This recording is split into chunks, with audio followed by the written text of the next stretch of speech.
ಭೂಮಿಗೆ ಬಂಗಾರದ ಬೆಲೆ ಬರ್ತಾ ಇದ್ದಂತೆ ಮಾಫಿಯಾ ಕೂಡ ತನ್ನ ಆಟವನ್ನ ಶುರು ಮಾಡಿಬಿಡುತ್ತೆ.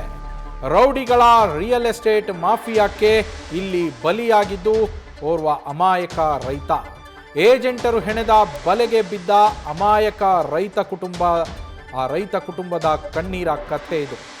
ಬಣ್ಣದ ಮಾತುಗಳನ್ನು ನಂಬಿ ಇವತ್ತು ಆ ರೈತ ಕುಟುಂಬ ಬೀದಿಗೆ ಬಂದು ಬೀಳುವಂತಹ ಪರಿಸ್ಥಿತಿ ಎದುರಾಗಿದೆ.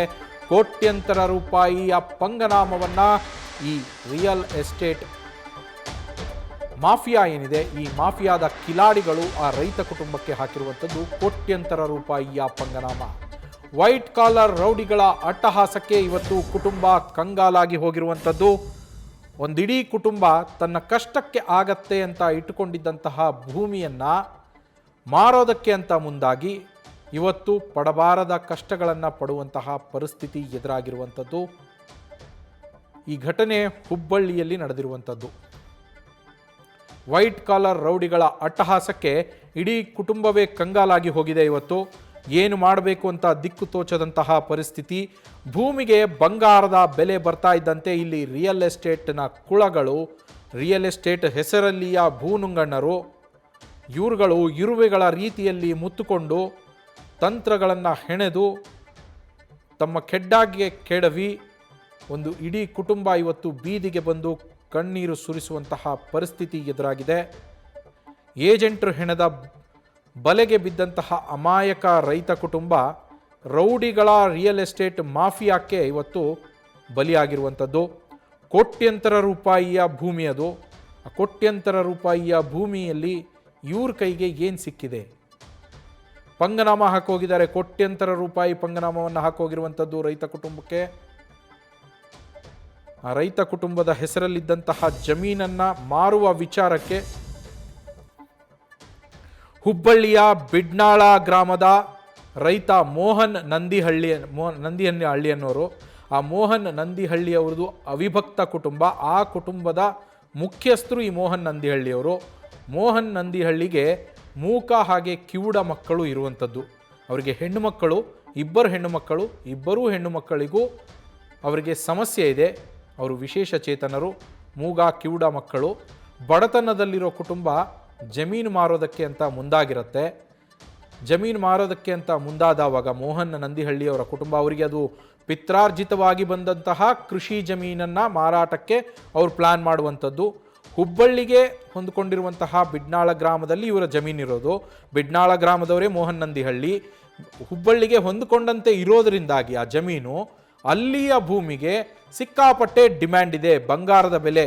ಇವ್ರದ್ದು ಭೂಮಿಯ ಸರ್ವೆ ನಂಬರ್ ಬಂದ್ಬಿಟ್ಟು 22/5 ಇರುವಂತಹ ಆ ಸರ್ವೆ ನಂಬರ್ನಲ್ಲಿರುವಂತಹ 5.33 ಎಕರೆ ಜಮೀನಿದು. ಆ ಜಮೀನನ್ನು ತಮ್ಮ ಕಷ್ಟಕ್ಕೆ ಆಗಲಿ ಅಂತೇಳಿ ಮಾರಾಟ ಮಾಡಬೇಕು ಅಂತ ಮೋಹನ್ ನಂದಿಹಳ್ಳಿ ಅವರು ನಿರ್ಧಾರ ಮಾಡ್ತಾರೆ.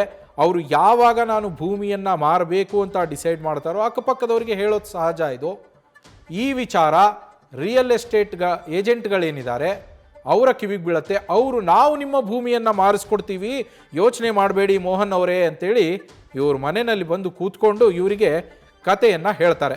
ಹುಬ್ಬಳ್ಳಿಯ ಸೇಟ್ಗಳು, ಅಲ್ಲಿರುವಂತಹ ಡಾಕ್ಟರ್ಗಳು, ರಿಯಲ್ ಎಸ್ಟೇಟ್ ಕುಳಗಳು ಅವ್ರು ಏನಿದ್ದಾರೆ ಅವರುಗಳ ಏಜೆಂಟ್ಗಳು ಇವರು. ಇವರ ಹಳ್ಳಿಯ ಸುತ್ತಮುತ್ತ ಇದ್ದಂತಹ ಏಜೆಂಟ್ಗಳೇ ಅವರು. ಮಲ್ಲಿಕಾರ್ಜುನ ಹಿರೇಮನಿ ಹಾಗೆ ರಘು ಯಲ್ಲಕ್ಕನವರ್ ಮೊದಲು ಮೋಹನ್ ನಂದಿಹಳ್ಳಿಯವರನ್ನು ಸಂಪರ್ಕ ಮಾಡುವಂತಹ ಇಬ್ಬರು ಏಜೆಂಟ್ಗಳಿವರು.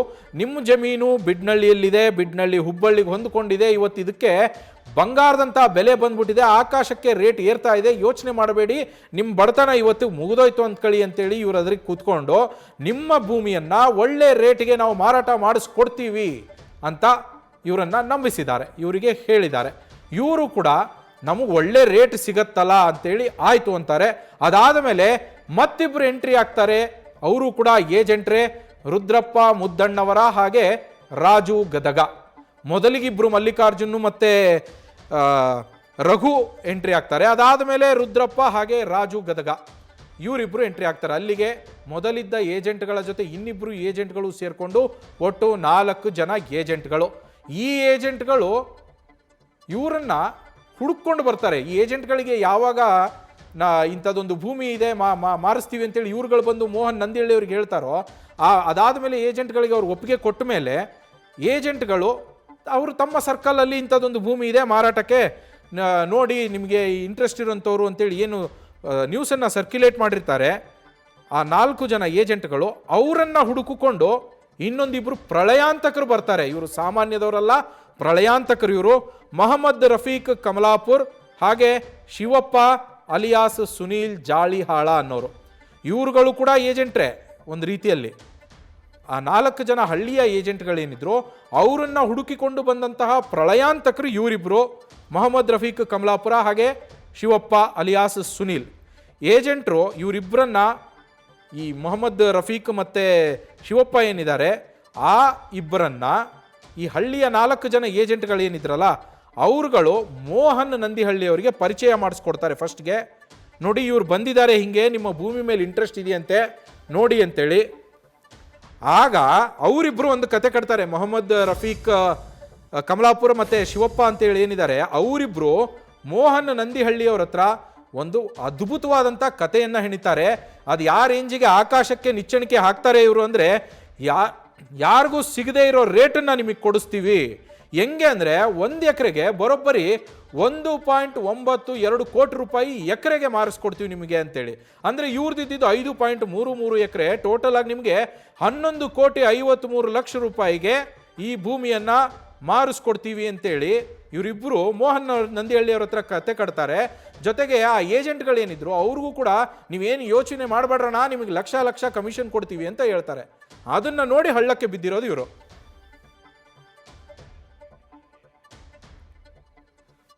ಇನ್ನು ಈ ಏಜೆಂಟ್ರುಗಳು ಬಂದಿದ್ದು ಮತ್ತೆ ಅದಾದ ಮೇಲೆ ಈ ಪ್ರಳಯಾಂತಕರು ಎಲ್ಲ ಏನು ಬಂದ್ರಲ್ಲ ಅವರೆಲ್ಲ ಬಂದು ಏನೇನು ಹೇಳಿದ್ರು, ಏನೇನು ಮಾಡಿದ್ರು ಅನ್ನೋದ್ರ ಬಗ್ಗೆ ಖುದ್ದು ಮೋಹನ್ ನಂದಿಹಳ್ಳಿ ಅವರೇ ಮಾತಾಡಿದ್ದಾರೆ. ಅವ್ರು ಏನು ಹೇಳಿದ್ರು ನೋಡ್ಕೊಂಬರೋಣ ಬನ್ನಿ. ಈಗ ನಾವು ಹೊಲ ಮಾರಕತ್ತ 1 ವರ್ಷದ ಮ್ಯಾಗ ಆಗೈತ್ರಿ. ಈಗ ಬರೋದು ಹೋಗೋದು ಮಾಡ್ತಿದ್ರಿ ಗಿರಕಿ. ಇವರು ಮಲ್ಕಾಜಪ್ಪ ಹಳ್ಯಾಳ ರವಿ ಅಲಕ್ಕನವರು ಒಬ್ಬರು ಕರ್ಕೊಂಬಂದ್ರ ಡಾಕ್ಟರ್ ಕಡೆ ಅಂತೇಳಿ. ಡಾಕ್ಟರ್ ಪಾರ್ಟಿ ಇದ್ರೆ ಚಲೋ ಐತಿ ಪಾರ್ಟಿ ಅಂತೇಳಿ ಕರ್ಕೊಂಬಂದು ವ್ಯಾಪಾರ ಮಾಡಿಸಿದ್ರು. ವ್ಯಾಪಾರ ಮಾಡಿಸಿದ ಕಡೆ ನಾವು ಡಾಕ್ಟರ್ಗೆ ಅಂದ್ರೆ 1 ಕೋಟಿ ಎಕರೆಗೆ 1,92,00,000 ರೂಪಾಯಿ ಅದಂಗೆ ಮುಗಿಸಿ 10,000 ರೂಪಾಯಿ ಸಂಚಗಾರ ಕೊಟ್ಟು ಹೋದ್ರು. ಅವ್ರಿಗೆ 6 ತಿಂಗಳ ಟೈಮ್ ಕೊಟ್ಟಿವಿ ನಾವು. 3 ತಿಂಗಳಿಗೆ ಸಂಚಗಾರ ಮಾಡಬೇಕು, 3 ತಿಂಗಳಿಗೆ ರಿಜಿಸ್ಟರ್ ಮಾಡ್ಬೇಕು ಅಂತ ಅನ್ನೋಕಂತ ಟೈಮ್ ಕೊಟ್ವಿ. ಅವ್ರು ಏನು ಮಾಡಿಬಿಟ್ರು, 2 ತಿಂಗಳಿಗೆ ಬಂದು ಇಲ್ಲ ನಮ್ಮ ಶೇರ್ ಮೆಂಬರ್ ರೊಕ್ಕ ತೆಗೆದ್ಬಿಟ್ಟವಿ, ಅಷ್ಟು 12 ಕೋಟಿ ರೂಪಾಯಿ ನಿಮ್ಗೆ ಹೊರಗೆ ತೆಗೆದು ತೊಗೊಂಡ್ಬಂದ್ಬಿಟ್ಟವಿ. ಅದ್ರ TDS 1,44,00,000 ರೂಪಾಯಿ ತುಂಬಿದ್ದು ಐತಿ ಅದು ಅಂತೇಳಿ ನಮಗೆ ಏನು ಮಾಡಿಬಿಟ್ರು, ಅದನ್ನ ಅವತ್ತು ಇದ್ರದ್ದು ರಸೀಟಿ ತೋರಿಸಿದ್ರು ಅವರು. ಎದ್ರದ್ದು ಶೇರ್ಡ್ ರಸೀದಿ 1,44,000 ತುಂಬಿದ್ದ ರಸೀಟಿ ತೋರಿಸಿ 1,44,00,000 ರೂಪಾಯಿ ರೈಸಿ ಇದನ್ನು ತುಂಬೇವಂತೇಳಿ ನಮಗೆ ಮೋಸ ಮಾಡಿ ನಮಗೆ ಚೆಕ್ ಮುಖಾಂತರ ರೊಕ್ಕ ದುಡ್ಡು ಮುಟ್ಟಿಸ್ತೇವೆ ಅಂತಂದಾರ. ಡಾಕ್ಟ್ರಿಗೆ ನಾವು ಕೇಳಕ್ಕೆ ಹೋದಗಡೆ ದುಡ್ಡು ಕೊಟ್ಬಿಟ್ಟೇವೆ ಅಂತವ್ರು. ನಾವು 3-4 ದಿನ ಆಗಿಂದ ಗುರುವಾರ ಖರೀದಿ ಆಯ್ತು, ಶನಿವಾರ ಅಪ್ಪಡಿ, ಸಂಡೇ ಸೂಟಿ, ಸೋಮವಾರ ಹೋಗಿ ಚೆಕ್ ಹಾಕಿದಾಗ ಚೆಕ್ ಏನಾಗ್ಬಿಡ್ತು, ಚೆಕ್ ಅದು ಬೌನ್ಸ್ ಆಗ ಕಾಣ್ತು. ನಾವು ತಕ್ಷಣ ಹೋಗಿ ತಹಸೀಲ್ದಾರ್ಗೆ ಮನವಿ ಮಾಡಿದ್ವಿ, ಇಲ್ರಿ ನಮ್ಗೆ ಅನ್ಯಾಯ ಆಗೈತಿ, ಅದ್ರಾಗ ಯಾವುದು ಪೈನಿ ಪತ್ರದೊಳಗೆ ಅದನ್ನು ಬದಲಾವಣೆ ಮಾಡಬಾರ್ದು ಅಂತೇಳಿ ತಕರಾರ ಕೊಟ್ಟಿದ್ವಿ. ಆ ತಕರಾರ ಕೊಟ್ಟು ಮುಂದೆ ಇದು ಮಾಡಿದ್ವಿ, ಅದು ನಡೀಲಿಲ್ಲ. ಎಲ್ಲಾನು ಇದ್ರ ಮ್ಯಾಗ ಹೋಗ್ಬಿಡ್ತು, ಯಾವುದು ನಮ್ಗೆ ಕೈ ಸಿಗದಂಗೆ ಮಾಡಿಬಿಟ್ರು. ಇಲ್ಲ ಕೊಟ್ಟೆ ಅಲ್ರಿ, ಚೆಕ್ ಅಷ್ಟ ಕೊಟ್ರ ಅವನ್ನ ಹಾಕಿಲ್ಲ ನಾವು. ಮತ್ತು ಉಳಿದ ದುಡ್ಡು ಬರೋ ಮಟ್ಟ ನಾವ್ ಹೆಂಗೆ ಹಾಕ್ಬೇಕ್ರಿ, ಅವನ್ನ ಹಾಕೊಂಡೇ ಇಲ್ಲ ಅವನ್ನ. ಓದಿವ್ರಿ ಮತ್ತು ಓದಿವಿ ನಾವು. ನಮ್ಮ ಊರಾಗ 4 ಮಂದಿ ಹಿರಿಯರು ಕರ್ಕೊಂಡು ಡಾಕ್ಟರ್ ಕಡೆ ಹೋದಾಗ ಮತ್ತೆ ಹಿಂಗೆ ಅನಿಕೆ ಆತ್ರಿ, ನಮಗಾರ ಚೆಕ್ ಮುಖಾಂತರ ದುಡ್ಡು ಮುಟ್ಟಿಸ್ತೇವೆ ಅಂತ ಹೇಳ್ಯಾರ. ನೀವರ ರೊಕ್ಕ ಕೊಟ್ರಿ, ಯಾರ ಕೈಯಾಗ ಕೊಟ್ರಿ, ನಮ್ಗೆ ದುಡ್ಡು ಮುಟ್ಟಿಲ್ಲ, ನಾವು ನಿಮಗೆ ಖರೀದಿ ಮಾಡಿ ಕೊಟ್ಬಿಟ್ಟವಿ, ನಿಮ್ಮ ಹೆಸರು ಮ್ಯಾಗ ಖರೀದಿ ಮಾಡಿವಿ, ನಮ್ಗೆ ದುಡ್ಡು ನೀವ ಕೊಡ್ಬೇಕು ಅಂತೇಳಿ ಅಂದಾಗ ಅವರು ಬಸಯ್ಯ ಅಜ್ಜಾರು ಮತ್ತು ಬಸಣ್ಣ ಸಿರ್ಕೊಳ್ಳೋರು ಬಂದಿದ್ರು. ಮಾರ್ವಾಡಿ ಇಬ್ರು ಹುಡುಗರು ಬಂದಿದ್ವು, ಪರ್ವೀಣ್ ಸೋತಾರ, ದಿಲೀಪ್ ಸೋದಾ ಅಂತೇಳಿ ಬಂದ್ರು. ಬಂದಾಗ ಈ ಮಕ್ಕಳ ನೀವು ಎಷ್ಟು ತೊಗೊಂಡಿರಿ ರೊಕ್ಕ ಕೊಡಬೇಕು, ಅದನ್ನ ಡಾಕ್ಟರ್ ಕಡೆಯಿಂದ ಏನು ದುಡ್ಡು ತೊಗೊಂಡಿರಲ್ಲ ಅದನ್ನ ಕೊಡಬೇಕು, ಇಲ್ಲಾಂದ್ರೆ ನೀವು ಅಂತೇಳಿ ಒಂದಿಟ್ಟು ಬೇದಾಡಿದ್ರು. ಬೇದಾಡಿದ್ಗಳೇನು ಅವರು ಅವ್ರಿಗೆ ಗನ ತೋರಿಸಿ ಗದ್ದಲ ಮಾಡ್ಕೊಂಡು ಹೊರಗೆ ಹೋಗ್ಬಿಟ್ರು. ಚಾಕು ತೆಗದ ಡ್ರೈವರ್ ಹೊರಗ್ಲಿಂದ ಓಡಿ ಬಂದವನು ಚಾಕು ತೆಗದವ, ಕೃಷ್ಣ ಅಂತೇಳಿ. ಪೊಲೀಸರ ಬಂದ್ರಂತಂದ್ರೆ ಈಗ ನಾವು ಅಷ್ಟರು ಕೂಡಿ ಹೋಗಿ ಮನವಿ ಕೊಟ್ಟಿವಿ ಕಮಿಷನರ್ ಆಫೀಸಿಗೆ. ಮನವಿ ಕೊಟ್ಟಾಗ ಎಷ್ಟು ಒಂದು 40-50 ಮಂದಿ ರೈತರು ಹೋಗಿದ್ವಿ.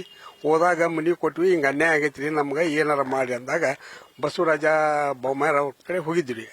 ಬಸಣ್ಣ ಬೊಮ್ಮಾಯಿ ಕಡೆ ಹೋದಾಗ ಅವ್ರು ಕಮಿಷನರ್ ಫೋನ್ ಹಚ್ಚಿದ್ರು, ನಾಡ್ದಾರ ಹೋಗಿ ಕಮಿಷನರ್ ಭೇಟಿ ಆಡಿ ಅಂತೇಳಿ ಹೇಳಿದ್ರು. ಹೋದ್ವಿ, ಆ ಪ್ರಕಾರ ನೋಡಿ ಎಲ್ಲ ಕೊಟ್ವಿ. ಅವರು ಆತ ಅಂತೇಳಿ ಅವರು ಸಣ್ಣ ಪುಟ್ಟ ಏಜೆಂಟ್ ಇದ್ದಿದ್ರು ಕರ್ಕೊಂಡು ಬಂದು ಅವ್ರನ್ನ ಹೊಡೆದ್ರು. ಈಗ ಇನ್ನು 4 ಮಂದಿ ಏಜೆಂಟ್ ಏನಿದ್ರಲ್ಲ ಇವರು ಹೆಸರು ಮಾಡ್ಯಾರ. ಅವ್ನು ನಮಗೆ ಗೊತ್ತಾಗಿಲ್ರಿ ಅದು. ಇನ್ನು ಈ ರಿಯಲ್ ಎಸ್ಟೇಟ್ ಮಾಫಿಯಾದ ಬಗ್ಗೆ ಹೆಚ್ಚಿನ ಡೀಟೇಲ್ಸ್ ಅನ್ನ ಕೊಡೋದಕ್ಕೆ ನಮ್ಮ ಪ್ರತಿನಿಧಿ Prakash Nulvi senior correspondent ಲೈವ್ನಲ್ಲಿ join ಆಗಿದ್ದಾರೆ. ಪ್ರಕಾಶ್ ನುಲ್ವಿ, ಈ ಘಟನೆ ಏನು? ಅಮಾಯಕ ರೈತರನ್ನ ಟಾರ್ಗೆಟ್ ಮಾಡ್ತಾರೆ ರಿಯಲ್ ಎಸ್ಟೇಟ್ ಕುಳಗಳು. ಯಾವ ರೀತಿ ಇವರ ನೆಟ್ವರ್ಕ್ ವರ್ಕ್ ಆಗತ್ತೆ ಪ್ರಕಾಶ್ ನುಲ್ವಿ? ನವೀನ್, ಹುಬ್ಬಳ್ಳಿ ಬೆಳೆದಂತೆಲ್ಲ ಇಲ್ಲಿನ ಭೂಮಿಗೆ ಚಿನ್ನದ ಬೆಲೆ ಬರ್ತಾ ಇದೆ. ಹುಬ್ಬಳ್ಳಿಯಲ್ಲಿರುವಂತಹ ಸೇಟ್ಗಳು, ಮಾರ್ವಾಡಿಗಳು, ಡಾಕ್ಟರ್ಸ್, ಯಾರೆಲ್ಲ ದುಡ್ಡಿದ್ದವರಿದ್ದಾರೆ ಅವರೆಲ್ಲ ರಿಯಲ್ ಎಸ್ಟೇಟ್ ನಲ್ಲಿ ಇನ್ವೆಸ್ಟ್ಮೆಂಟ್ ಮಾಡಬೇಕು ಅಂತ ಕಾಯ್ತಾ ಇದ್ದಾರೆ. ಹಾಗಾಗಿನೇ ಹುಬ್ಬಳ್ಳಿಯ ಹೊರತುಪಡಿಸಿ ಹುಬ್ಬಳ್ಳಿಯ ಸುತ್ತಮುತ್ತಲ ಜಮೀನು ಏನಿದೆ ಅದಕ್ಕೆಲ್ಲ ಈಗ ಬಂಗಾರದ ಬೆಲೆ ಬಂದಿದೆ. ಇಂಥ ಸಂದರ್ಭದಲ್ಲಿನೇ ಈಗಾಗಲೇ ನೀವು ವಿವರಿಸಿದಂತೆ ಬಿಡ್ನಾಳದ ಮೋಹನ್ ನಂದಿಹಳ್ಳಿ ಕುಟುಂಬ ತಮ್ಮ ಜಮೀನನ್ನ 5.33 ಎಕರೆ ಜಮೀನನ್ನ, ಅಂದ್ರೆ 5 ಎಕರೆ 33 ಗುಂಟ ಜಮೀನನ್ನ ಮಾರಾಟಕ್ಕೆ ಇಟ್ಟಿರ್ತಾರೆ. ಕಾರಣ ಅಂತಂದ್ರೆ ಅವರಿಗೆ ತೀವ್ರ ಬಡತನ, ಮನೆಯಲ್ಲಿ ದುಡಿಯೋದಕ್ಕೆ ಆಗದೇ ಇರುವಂತಹ ಸದಸ್ಯರಿದ್ದಾರೆ, ಕಿವುಡ ಮೂಗ ಮಕ್ಕಳಿದ್ದಾರೆ, ಅಂಗವೈಕಲರಿದ್ದಾರೆ. ಕಳೆದ ಒಂದು 5-6 ವರ್ಷಗಳಿಂದ 10 ವರ್ಷಗಳಿಂದ ಬಿದ್ದಂತ ಮನೆಯನ್ನು ಕೂಡ ಅವರಿಗೆ ಕಟ್ಟಿಸಿಕೊಳ್ಳೋದಕ್ಕೆ ಆಗ್ತಾ ಇಲ್ಲ. ಬಾಡಿಗೆ ಮನೆಯಲ್ಲಿ ವಾಸ ಆಗಿದ್ದಾರೆ. ಆ ಕಾರಣಕ್ಕಾಗಿ ಈ ಜಮೀನ್ ಮಾರಿಬಿಟ್ರೆ, ಪಿತ್ರಾರ್ಜಿತವಾಗಿ ಬಂದಂತ ಈ ಜಮೀನ್ ಮಾಡಿಬಿಟ್ರೆ ನಮಗ ಬೆನ್ನತ್ತಿದಂತ ಏನು ಬಡತನದ ಭೂತ ಇದೆ ಇದರಿಂದ ಕಳಿಸ್ಕೊಳ್ಬಹುದು ಅನ್ನೋ ಕಾರಣಕ್ಕಾಗಿ ಅವರು ಮಾರಾಟಕ್ಕೆ ಮುಂದಾಗ್ತಾರೆ. ಇಲ್ಲಿ ನಾವು 2 ಪಾರ್ಟ್ ನೋಡಬೇಕು. ತಮ್ಮ ಸುತ್ತಮುತ್ತಲೂ ಇಂಥ ಜಮೀನುಗಳು ಯಾರಾದ್ರೂ ಮಾರಾಟಕ್ಕಿದ್ದಾರ ಅಂತ ಹುಡುಕ್ತಾ ಇರುವಂತ ಹಳ್ಳಿ ಏಜೆಂಟ್ ಒಂದು ಗುಂಪಿದೆ. ಆಯಾ ಹಳ್ಳಿಗಳಲ್ಲಿ ಅವ್ರು ಇರ್ತಾರೆ. ಅವ್ರು ಏನ್ ಮಾಡ್ತಾರೆ, ಯಾರ್ದಾದ್ರೂ ಒಂದು ಜಮೀನು ಮಾರಾಟಕ್ಕಿದೆ ಅಂತ ಅವ್ರಿಗೆ ಗೊತ್ತಾಗ್ತದೆ, ಅಥವಾ ರೈತರೇ ಅವ್ರನ್ನ ಸಂಪರ್ಕ ಮಾಡ್ತಾರೆ, ಅಥವಾ ಇವರೇ ಅವ್ರನ್ನ ಹುಡ್ಕೋದಕ್ಕೆ ಆರಂಭ ಮಾಡ್ತಾರೆ. ಯಾಕೆ ಅಂತಂದ್ರೆ ಇದು ಮೈ ಬಗ್ಗಿಸಿ ದುಡಿದೇನೆ ದುಡ್ಡು ಗಳಿಸುವಂತ ದಂಧೆ ರಿಯಲ್ ಎಸ್ಟೇಟ್ ದಂಧೆ ಅಂದ್ರೆ. ಹಾಗಾಗಿ ಕೇವಲ ಒಂದು ಏಜೆಂಟ್ ಗಿರಿ ಮಾಡಿಬಿಟ್ರೆ ಸಾಕು, ಅವ್ರಿಗೆ ಲಕ್ಷ ರೂಪಾಯಿ ಅವ್ರಿಗೆ ಕಿಸೆಗೆ ಬಿದ್ದ್ಬಿಡ್ತದೆ, ಜೇಬಿಗೆ ಬಿದ್ದ್ಬಿಡ್ತದೆ. ಆ ಕಾರಣಕ್ಕಾಗಿ ಇವರು ಬೆಳಗ್ಗೆಯಿಂದ ಸಾಯಂಕಾಲದವರೆಗೂ ಮಾಡೋ ಕೆಲಸ ಇದೆ. ಅಂತ ಏಜೆಂಟ್ರಿಬ್ರು ಮಲ್ಲಿಕಾರ್ಜುನ್ ಹಿರೇಮನಿ, ರಘು ಯಲ್ಲಕ್ಕನವರು ಅನ್ನುವಂಥವ್ರು ಅದೇ ಗ್ರಾಮದವರು, ಬಿಡ್ನಾಳ ಗ್ರಾಮದವರು. ಅವ್ರಿಗೆ ಈ ಮೋಹನ್ ನಂದಿಹಳ್ಳಿ ನಮ್ಮ ಜಮೀನು ಮಾರಾಟಕ್ಕಿದೆ ಅಂತ ಹೇಳ್ತಾರೆ. ಆಯ್ತು, ನಮ್ಮ ನೆಟ್ವರ್ಕ್ ಸಿಟಿನಲ್ಲಿದೆ, ಸಿಟಿನಲ್ಲಿ ಕೊಳ್ಳೋರಿದ್ದಾರೆ, ಅವ್ರ ಹತ್ರ ನಾವು ಮಾತಾಡ್ತೀವಿ ಅಂತ ಹೇಳಿ ಆ ಜಮೀನನ್ನ ಮಾರಾಟಕ್ಕಿದ್ದಂತ ಮೋಹನ್ ಹಳ್ಳಿಯವ್ರಿಗೆ ಹೇಳ್ತಾರೆ. ಇವ್ರ ಜೊತೆಗೆ ಇನ್ನಿಬ್ರು ಏಜೆಂಟ್ರು ಕೂಡ ಸೇರ್ಕೋತಾರೆ. ಅವರು ಯಾರು ಅಂದ್ರೆ ರುದ್ರಪ್ಪ ಮತ್ತು ರಾಜು ಅನ್ನೋಂಥವ್ರು. ಇವ್ರು 4 ಜನ ಸೇರ್ಕೊಂಡು ಸಿಟಿನಲ್ಲಿ ಹುಡುಕಾಡ್ತಾ ಇರುವಂತಹ ಸಂದರ್ಭದಲ್ಲಿ ಅವರಿಬ್ಬರಿಗೆ ಇಬ್ರು ಪ್ರಳಯಾಂತ್ರ ಸಿಕ್ಕಾಕೋತಾರೆ. ನವೀನ್, ಅವರಿಬ್ರು ಎಂತ ಪ್ರಳಯಾಂತ್ರಕರು ಅನ್ನೋದನ್ನ ಸ್ಟೋರಿ ಕೊನೆಯಲ್ಲಿ ಅವ್ರು ಯಾರ ಜೊತೆ ಲಿಂಕ್ ಇದ್ರು, ಯಾವ ರೀತಿ ಆಪರೇಟ್ ಮಾಡ್ತಾರೆ ಅಂತ ಸ್ಟೋರಿ ಕೊನೆಯಲ್ಲಿ ಗೊತ್ತಾಗತ್ತೆ. ಆದ್ರೆ ಆ ಪ್ರಳಯಾಂತ್ರಕರು ಮೊಹಮ್ಮದ್ ರಫೀಕ್ ಕಮಲಾಪುರ್ ಮತ್ತು ಶಿವಪ್ಪ ಅಲಿಯಾಸ್ ಸುನಿಲ್ ಜಾಲಿಹಾಳ್ ಅಂತ ಇವರಿಬ್ರು ಸಿಕ್ಕಾಕೋತಾರೆ. ಇವ್ರನ್ನ ಕರೆದುಕೊಂಡು ಹೋಗಿ ಮೋಹನ್ ನಂದಿಹಳ್ಳಿಗೆ ಭೇಟಿ ಮಾಡಿಸ್ತಾರೆ. ಮೋಹನ್ ನಂದಿಹಳ್ಳಿ ಅವರಿಗೆ ಆಕಾಶನೇ ತೋರಿಸ್ಬಿಡ್ತಾರೆ. ಅಲ್ಲೆಲ್ಲ ಸ್ವರ್ಗ ಇಲ್ಲೇ ಇದೆ ಅಂತ ತೋರಿಸ್ಬಿಡ್ತಾರೆ. ಯಾಕಂದ್ರೆ ಅಲ್ಲೆಲ್ಲೂ ಕೂಡ ಕೋಟ್ ಮಾಡಲಾರ್ದಂತ ರೇಟ್ ಅನ್ನ ಇವನ್ ಜಮೀನಿಗೆ ಕೋಟ್ ಮಾಡ್ತಾರೆ.